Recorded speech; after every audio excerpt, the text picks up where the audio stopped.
Welcome to First 100K, the show where I interview successful entrepreneurs about how they made their first $100,000, digging deep to find the tools, tactics, and superpowers that you can use to go from A to 100K.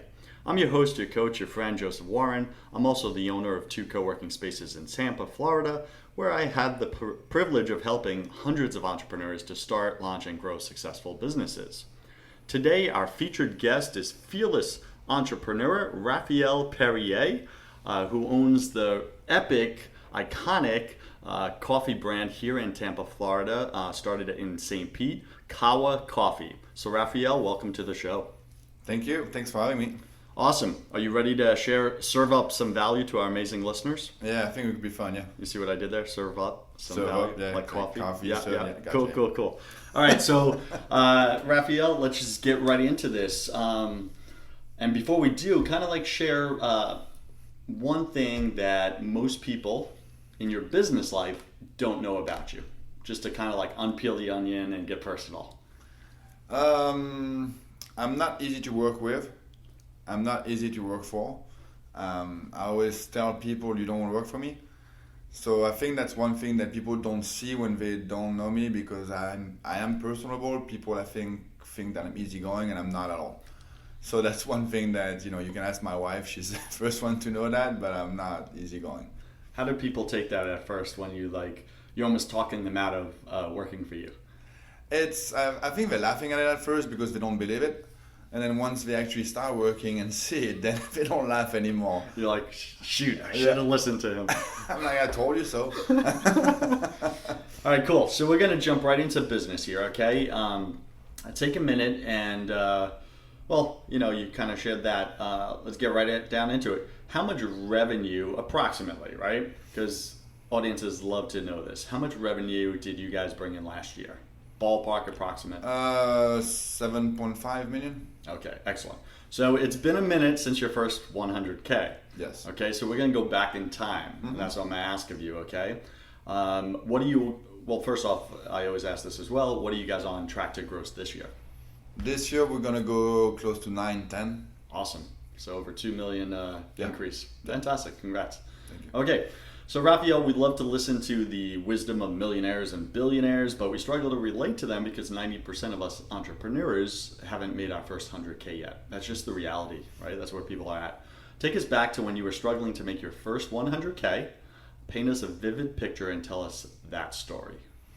I mean, that track lasted at least 3 years, I would say. 3 years? Oh yeah, at least, yeah. When we started the company, obviously you start a company with, whatever you can, money that you might have. Hopefully you got lucky to have a little bit of money. Did you fund it yourself? Yes, 100%. Okay. Then you use credit cards.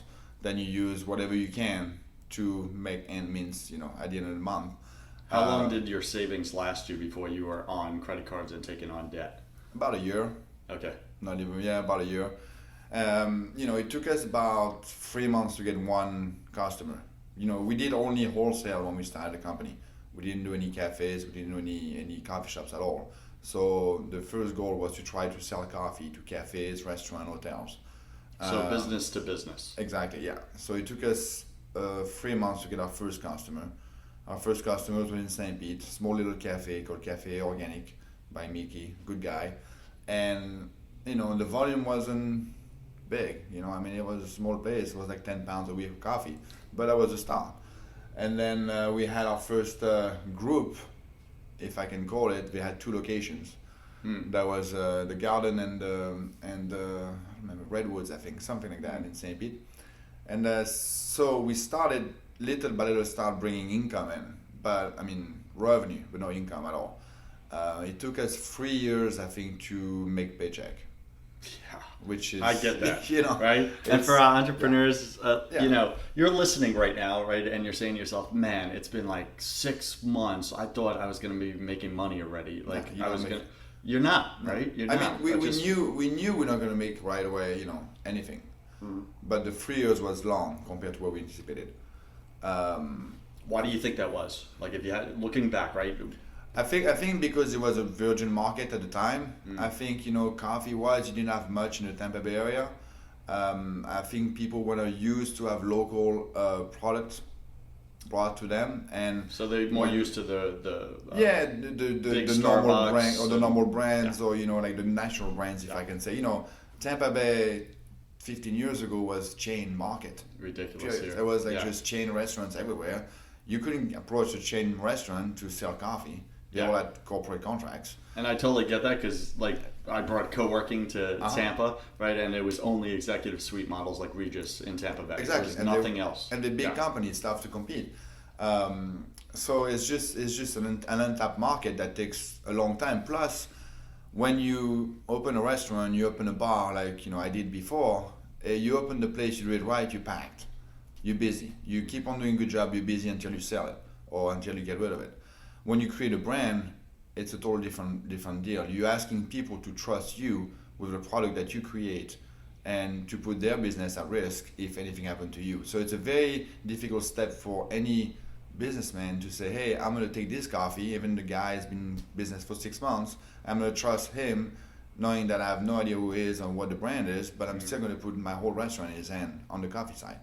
So I get that. So let's break that down for a second, because I think that's very important right now for someone listening is, okay, how do I choose whether or not I want to create a brand or I want to create a business? And how did you come to that decision? I mean, I did the business first. I had a bar nightclub in Philadelphia for 3 years, so I've done that. Mm-hmm. And the business, the brand side is a longer, it's a longer investment, it's a longer term company. Ramp up. Exactly. It takes longer to make it happen, but also I think will stay longer in the whole mind, people's mind. You know what I mean? Yeah. So it has more longevity. Yeah, the longevity is way longer. Yes, it's a bigger task, I think. Not that it's more work; it's just a different kind of work. And the key in building that brand is the trust with people. In a restaurant, you kind of get that trust too, because you have to have your customers trusting you. But it's not the same than actually trusting the whole brand itself, if I can say. Yeah. So I'm getting what you're saying, right? So you're saying, hey, I'm here in St. Pete. I'm creating a brand. It's all about people trusting me. So first off, how many years were you established in this city, St. Pete, before you started to establish this brand? In other words, what I'm getting to is, how well known were you, your reputation? Did people trust you, or were you coming into a market where you were unknown? I came in the market, I was unknown. We moved in St. Pete in 2005, and we started Kahwa Coffee in January 2006. So, wow. Yeah, the one advantage we had is my wife was raised in St. Pete. Okay, so she had local connection. She had local connection. My father-in-law was well known in the community, being a builder. He built a lot of things in St. Pete. So I used it's funny because we have a story now with them where I came in St. Pete, I was his son-in-law. And I used that a lot to try to get appointments, try to get meetings, and try to grow the business, to be honest with you. He was very well respected. So you leverage his reputation of course, and his trust. Yes, and now, 10 years later, he's my father-in-law. So it's kind of, the two roles kind of reversed. It's a funny thing we joke, at the table when we have dinner. It's like, remember, you used to be my son-in-law and now I'm your father-in-law. So it's kind of, it's a fun, fun thing. But it's not easy to get into a market that nobody knows what you're doing, or nobody knows who you are or where you come from, or, especially when you had a couple of coffee companies here for many, many years, like the Joffreys and the Barneys, and that's what we had at the time. And it was, some that was very local. But it was something, I think fun to do, challenging, and you're just gonna have. Let me ask you this. You mentioned there was some of those bigger established brands here in Tampa when you came. Did you pick like a David and Goliath, right? Did you pick the big behemoth company that you were like, that's my competitor, I'm gonna take market share from them, and created it almost into a game? And I only asked that because I did that with Regis, right? Regis is my competitor. I'm taking market share from them because they mistreat people, and I feel totally justified in treating people right and taking some of their customers. So who did you pick back then? What I picked was Joffrey's at the time. Joffrey's? Yes, okay. Because they were kind of the coffee company around. The only thing that at the time you had, the Royal Cups and the Starbucks and the big companies like that, and then one real local company was Joffrey's, based in Tampa. And I told them, I'm like, I'm going to come after your market. So you told them right out? Oh, yeah. Like the owners? Yeah. Why would you do that? Why? Yeah. Just because Just I to like put it. the fear of God in it? Yeah, I like it. I think it's part of... It's part of the game. Yeah, it's part of the game. I think, like people now tell us, hey, we're coming after you. And I think it's good. I think it's fun. I think it makes, Like, how fast can you run? Yeah, I think it makes the competition makes the market, fun. Yeah, I think customers win. I think it's good for the customer. Yeah. So I think when you announce it, it's pretentious, but I think it makes it fun too. And it challenges, I like to do that because it challenges me to the point where I said something, now I gotta live up to it. You gotta back up your word. Exactly. It's like it's an not. idiot. Yeah, exactly. I Yeah. don't want to look like an idiot. So Right. and so that's what we did, and we went after the market, and I think we did pretty well as far as going after them.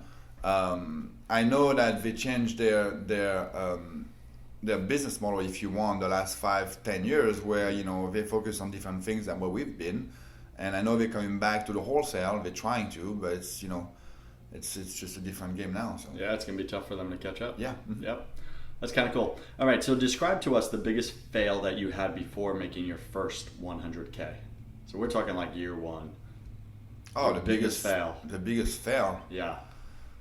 I was just trying to get customers every day. It was, when you start a business like we did, it was my wife and I, and her and I trying to build something, and you knock at doors every single day, restaurant, right and left and left and right, and people don't even want to talk to you. So how do you stay motivated in that?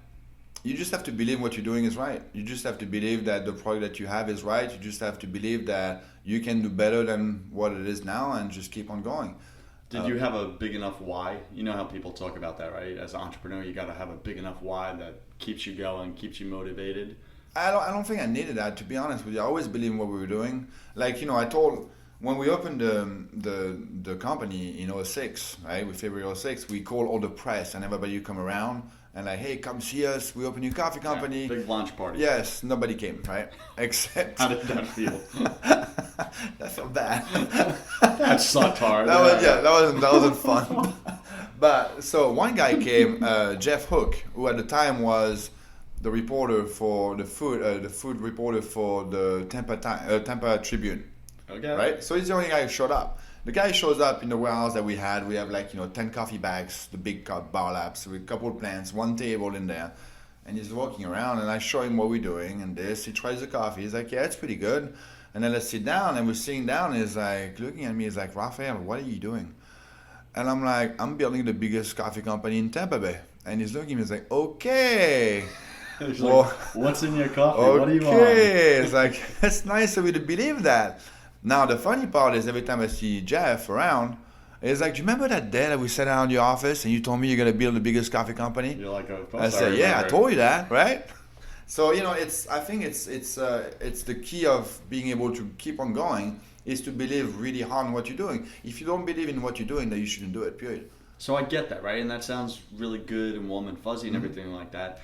How did you know with such certainty that you were going to build the largest coffee company in Tampa Bay? Seriously, because you can't predict the future. You don't know what's going to happen in the market, right? You don't know how your life's going to show up, tragedies, anything like that. Of course. So with certainty, how did you get to certainty? Because that's what they're missing right now. They're listening right now and they're missing certainty. First thing is I had the experience in the coffee business. It's not like I woke up one morning and say, oh, let me roast in my garage and I'm going to create a company. I had the whole coffee shop experience. I was a barista. I was a manager for a coffee shop. So you knew what you were getting into. Yes, I did the wholesale side of the business. I worked for a coffee company for many years. I knew exactly what it was. I knew what people wanted. I knew that when I looked at the market and I saw what was going on, I knew that what I could bring on the table would make a big change in the coffee industry in Tampa Bay. I knew that. So let me just jump in there, right? So what I'm hearing you say is you didn't just jump into an industry that you did not know with a product you had never worked with before, right? Mm-hmm. You were seasoned in this. Yes. You had worked for others. You saw where there was holes or missing things that you could add value to. And you knew with certainty, okay, I already know the model. I know what's currently working. I know what could work better. Yep. And I'm about to jump into this with certainty because I have a really good holistic view of what I'm getting into. Is that correct? That's correct. Plus, I knew that the timing was right. You know, when the company I worked for before came into a market, which was the Philadelphia market, at the right timing. And I always said, you know, I worked for them for 5 years, 4 or 5 years. That was my only job I ever had. But I saw and I talked to the owners a lot because the company was small enough at the time. Now it's a multi-million-dollar company. But it was small enough at the time that I spoke a lot with the owners. And one thing they always told me is like, you know, the timing for us was right. You can do a lot of things right, but the timing, if you have it right, it's pretty much game changer. So how did you know the timing was right back then? I looked around. I mean, there was nothing. Like what was the indicator? The indicator was all the chain. The chain started to go. Like, you know, I used to come in St. Pete twice a year.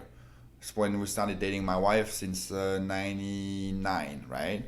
And we moved in 2005. So it took me 6 years to come every winter to St. Pete and look at the change. And you could see that change in the whole Tampa Bay area with chains starting to go away a little bit. First restaurant, locally owned coming out, things like that. And I saw that change and I thought that, you know, the timing was right for the whole area. I think people didn't believe in the Tampa Bay area itself, didn't think the growth was potentially there. But when you look at what we have around, what's going on, what's the whole between the beaches, between the fun around. You said beaches, not bitches. Yeah, sorry, bitches. It's my French thing.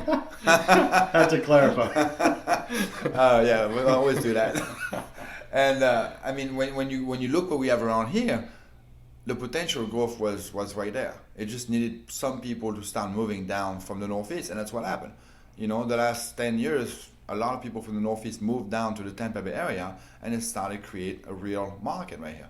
So you're sitting here listening right now to this podcast, and you're hearing what Raphael's saying, and what's showing up for you right now. What's showing up for me is that Raphael's saying, hey, I came into a new market that I had never played in, that playground, but I would show up on a regular basis and kind of observe and see what's going on in that marketplace and really pay attention to the gaps and really pay attention to the movements within that marketplace and then see where my product or my service could fit and then understand when the right time was to do that. So you're sitting here listening to this podcast and you have a product, you have a service, and I challenge you right now is look at your marketplace, look at your industry. Where are the gaps? What's the movement happening within it? Is the timing right for your product or service? Is it better to hold right now, or is it better to really lean into it? And really get real with that, I think is very important. Yeah. So I get what you're saying, Raphael, and I had to do the same thing with the co-working spaces. And if anything, I would say I messed up. You know, my biggest fail would be my timing was ahead of its time by probably 3 or 4 years. And that's why we had so much resistance in the beginning, just educating the market. What is co-working? I don't get it. What do you mean people work next to each other? What? And that was really difficult. And we literally just had to survive every day, just survive for the first 2 years. And we were able to do that. And then the market started to get educated from the outside in, the local market, I mean. And there was national attention for co-working, et cetera, and then boom, people started to go, oh, now I get what you've been saying. Now I understand. And we were the first to market, so there was that natural attrition or attraction to us. But it was the same thing for us when, you know, why serve a good coffee at the end where you can just serve the same crap you've been serving for 20 years? You know, it was an education process as well for us, an education to the owners, an education to the staff. Why would you make a heart-shaped cappuccino at the end of the dinner instead of just serving a fluffy, disgusting thing? Nobody really understood why. What's the point? It's just coffee.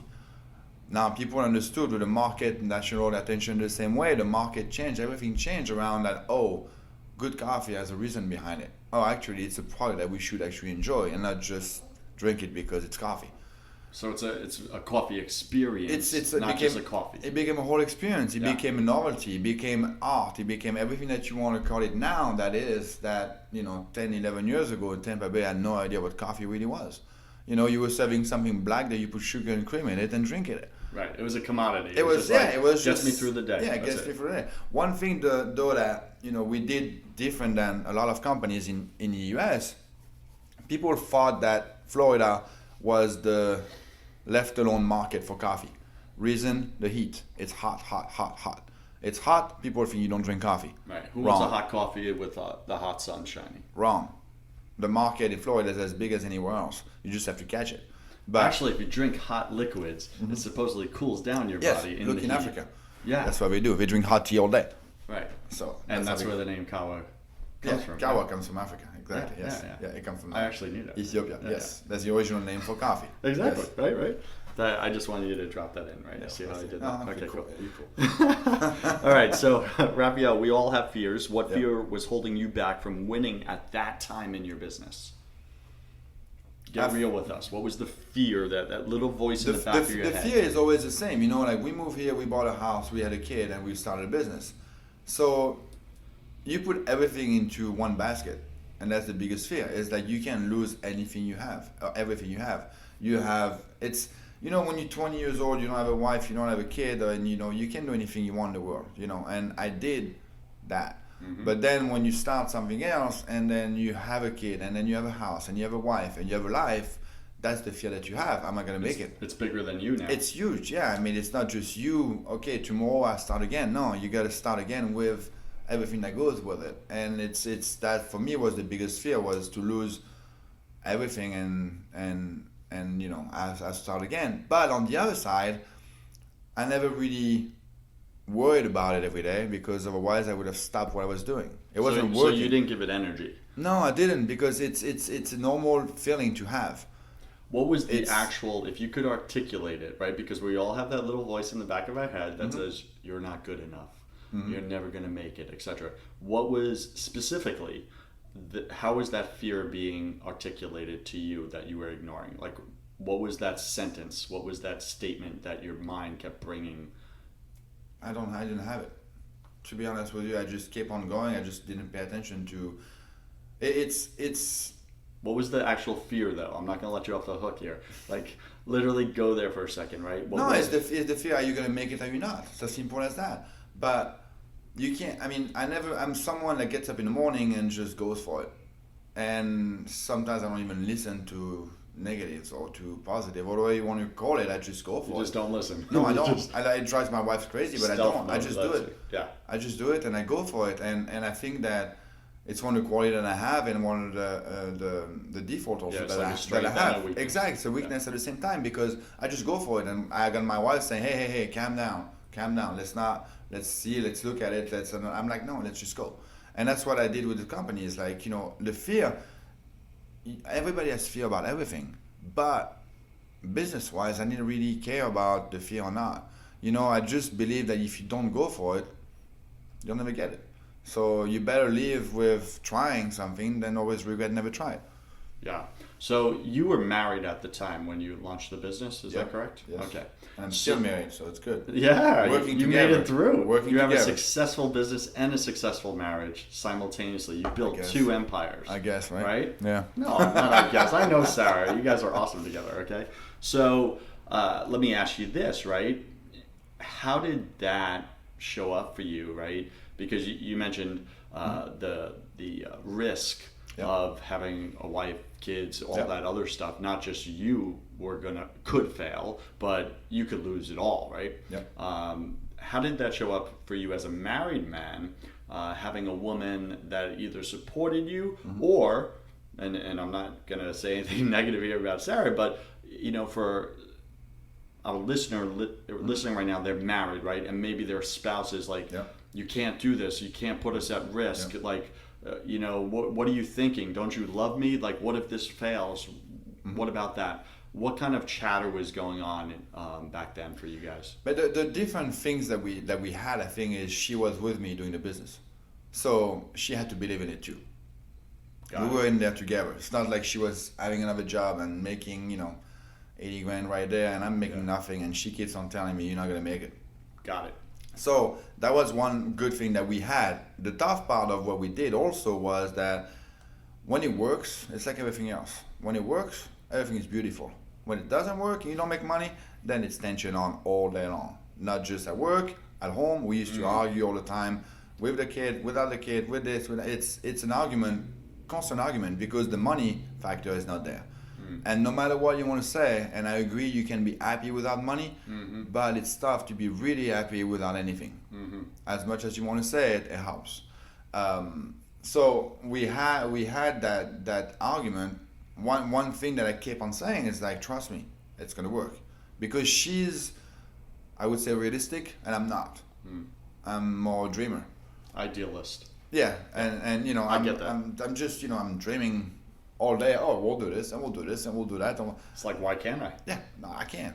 Nobody's done it before, so that's why I should. I keep on doing it. I don't care. But, you know, and that's where I think we leverage very well, the two of us, where when it was tough at the beginning, I was there to say, come on, don't worry about it. It's going to work. It's going to work. It's going to work. Now that it's working, she's the one telling me, hold on, it's working. Let's do it right. Let's slow down a minute. Let's do this. Let's do that. So how does that land with you? The let's slow down. Let's do it right. I hate it, but she's right. So it's one thing to hate it; it's another thing to resist it. No, I mean it's, you know, it's. So are you resisting it, or are you going with it? I go with it because I think she's right. Because again, you know, we don't work the same way that we did before the 100K. You know, it's a different world now. You're in survival mode back then. Yes. Right? Now you know, survival mode. You believe, you push. Now it's a different story where, you know, I'm not gonna say we made it, but you know, we're in good shape, and it's easier to say, yeah, you're right, actually, let's slow down and let's look at this and let's look at that. But do I like it? No, because I love, you know, keep on going. That's my thing. But I also understand it, and I agree with what we're doing.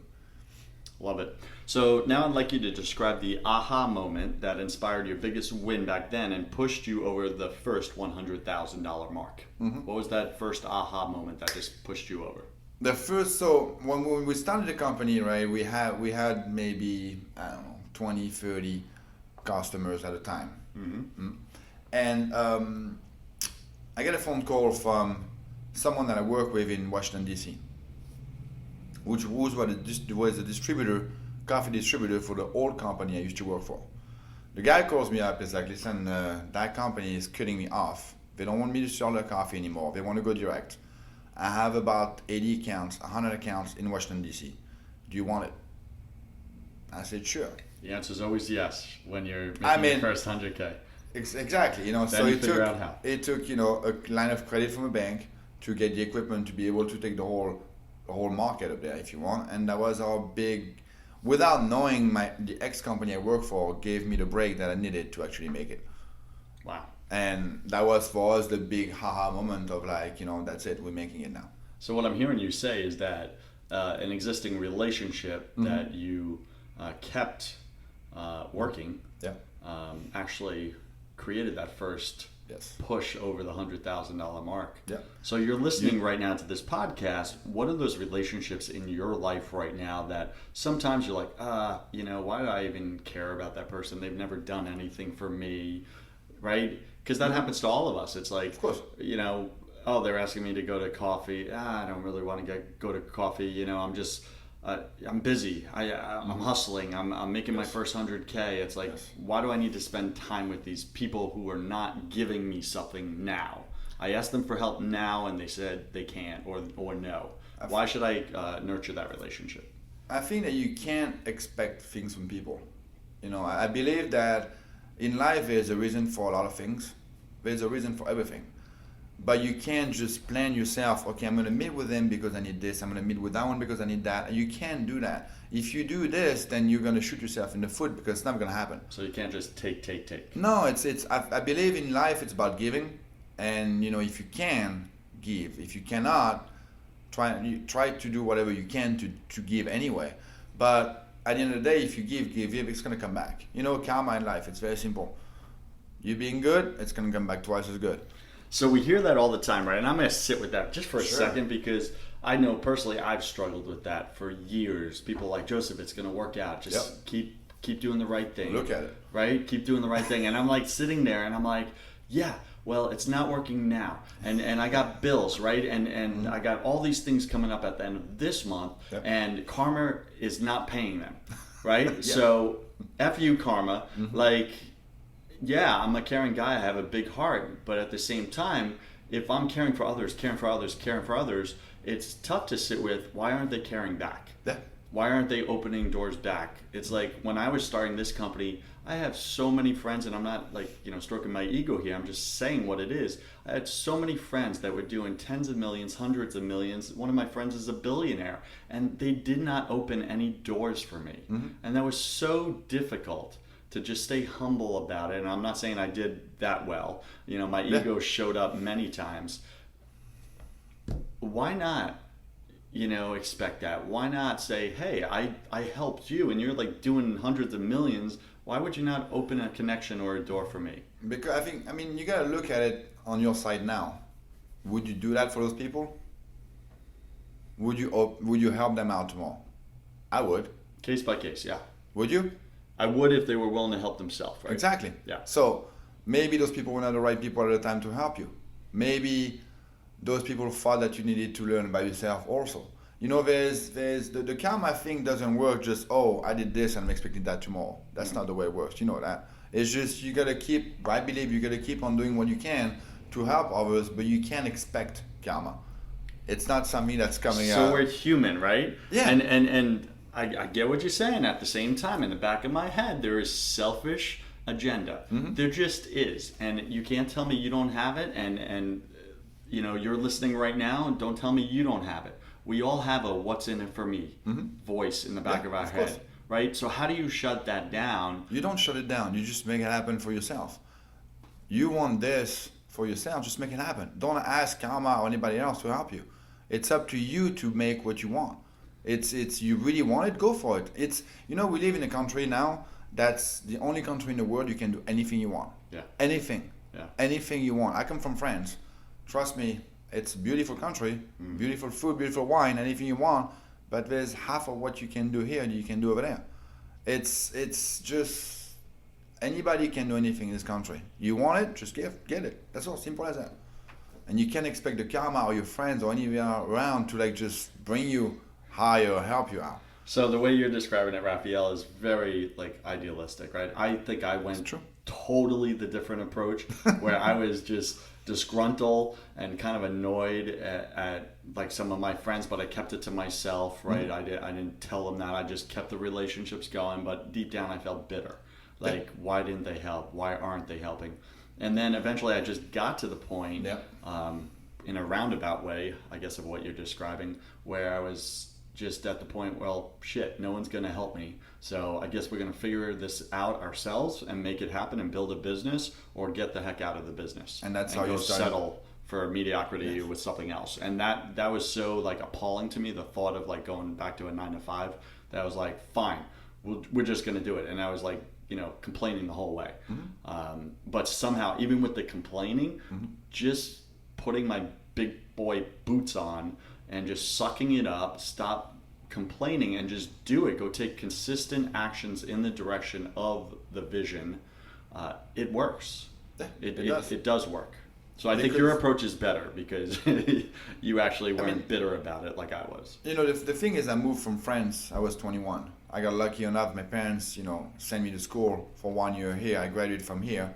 But at the end of the day, I started in a coffee shop. My parents, when I told my dad after how much money they pay for my education, knowing that education is free in France, I still managed to get private school. And when I told him overachiever. When I told him my first job was going to be barista in a coffee shop, my dad cut me off. That was it. I never got a dime ever again. And I think so. That was not part of his dream for you. No, that wasn't. No, not really. No. And it's I think it's the best thing that have happened to me. It's like okay, here you go, you're done. And I said, sure, fine, I'll get it. So what I'm hearing you say is you went from comfortable to uncomfortable really quick. Real fast. And real fast. Yeah, my whole life has been uncomfortable, right? And I think discomfort is one of the biggest motivators, right? Pain motivates us more than pleasure. I agree. Pleasure motivates us, but pain, man, when the lights are going off, or you're gonna die, right? you're going to move. It's just survival. Yeah, it's survival mode. As simple as that. And let's be honest, for your first 100K, your first year in business, it's all about survival. That's what it is. Just survive. That's what it is. One year, eventually we'll catch on. You're trying, and you're trying, and you keep on trying. Just don't die. No, don't die. That's the idea, right? Okay, looking back to your first 100K, Raphael, in your opinion, what was the number one thing that got you over that hurdle? I think it's starting understanding business itself. Again, you work so hard, you struggle, you like you're saying, you fight all day long. It's very difficult for you to look at a business side of the whole company. Once you understand that you're gonna be okay, and now you can actually look at the business side of it, then that's where you go to the next level. Yeah. That's where you start saying, okay, now I actually have some sales, and now I gotta actually run a company. So it's I think for us was the big step was when we started making it with a distributor and started bringing real income into the company. Then we actually look at it as a real business, between anything you want, the management, the accounting, everything that you want to talk about. That when you don't make 100K, you can't even look at the numbers because there's no numbers. You can't even look at anything. Yeah. I mean, it's just, I do. You wish you could be in front of your computer in your office and look at it. There's nothing to look at. Right. You're fighting to get the dollar. Yes. Like you're not even thinking about how you're going to spend the dollar. No, you don't even care where it's going because there's nothing going. Yeah. But when you're starting looking at your business as a real business, then you actually make progress in where you're going, where you're going to go, what we're doing next year, what we do next 6 months. That's you starting to put plans together because it's not a struggle anymore as much. It's starting to be something that makes sense, which is the company. Yeah, I get that. So you're listening right now and you're thinking, man, I'm struggling to get that dollar. Every day I get up and I struggle. Some days I'm high on life and I'm positive and I'm hustling. Other days, man, I feel like crap. I don't want to get up. I don't want to do it. And what Raphael and I are saying right now is literally just survive, right? And it's normal what you're going through. Mm-hmm. Those feelings are normal. They're so common. It's ridiculous. And sometimes, at least for me, one of the biggest challenges was thinking I was alone in my struggles. Yep. That I was the only one going through that, and there was something wrong with the situation or something wrong with me. And really, that's why I'm starting this podcast, is so that you listening don't feel alone. It's like Raphael went through the same exact struggles that you're sitting in right now. He's just a few exits past you on the highway. Mm-hmm. That's literally it. I think that if you don't struggle, actually, it's not good. Sarah's uncle always told me, to make it, you have to fail once. That's how you really make it. I wouldn't say I have to fail once, but I think the struggle, which is close to a failure for a lot of times, it's what makes you at the end. It's, you need to struggle really and understand what it takes to make it, to actually appreciate once you're actually making it. I get that. So that's good advice, and it segues right into my next question, and maybe that was the answer. What was the best advice you received pre-100K? It's to try again. One of the things that my father-in-law always told me, it's like, no matter what happened, be good to people. No matter what happened. And it's not easy, and you don't want to. And so even if they stab you, doesn't matter. Always be good to people. Always be kind. And I always, for me it was very difficult because I'm someone that's impulsive, and I usually say what I think, which could be good, could be bad. It's sometimes, like I'm looking in the mirror right now, Raphael. Stop. Sometimes very bad, but I learned, in the beginning, I learned I just say, okay, swallow your pride and just, don't answer, don't reply, breathe a little bit. And in my head, I was like, I'll see you later. I'm sure. And I did see them again. You and I will meet again, and it will be a dark alley, my friend. And you know what we did? Yeah, absolutely. It's funny. But it's, one of the best advice I ever got, which says, just be kind. Don't worry about it. Be kind, be humble. Yes. Man, like so many of these little wisdom bombs you're dropping right now, I totally failed at. Like, I spoke. Oh, yeah. I put my foot in my mouth. Man, I walked out on, executive meetings with investors and pretty much told them to go screw themselves. Yeah. Like, not good stuff. So You're listening right now. Listen to Raphael. Don't listen to me. Okay. So,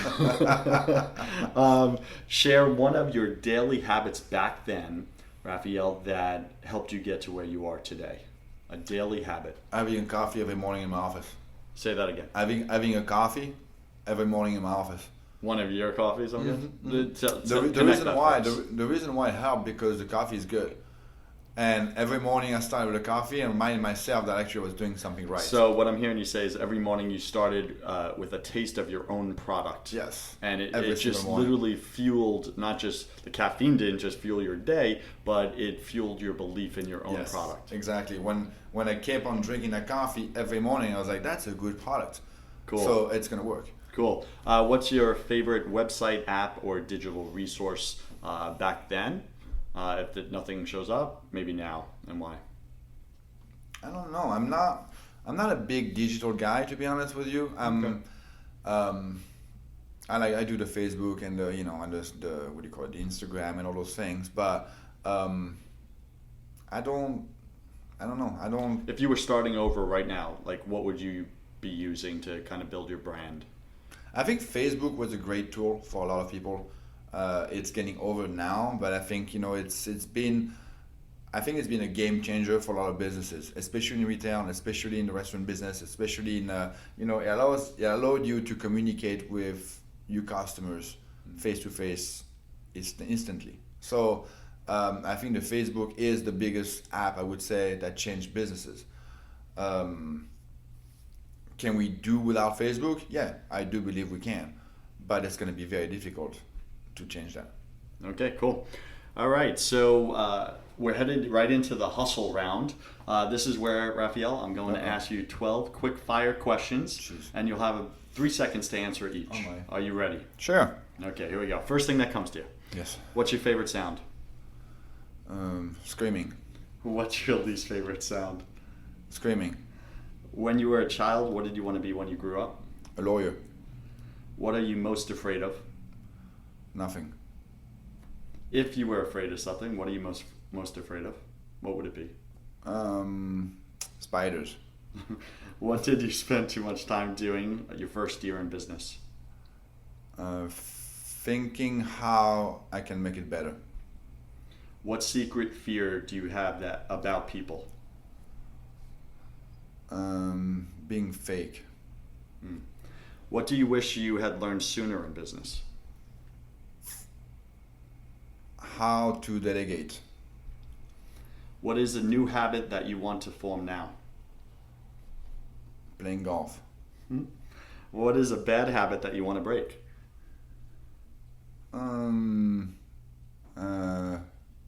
Not being relaxed enough. I get that.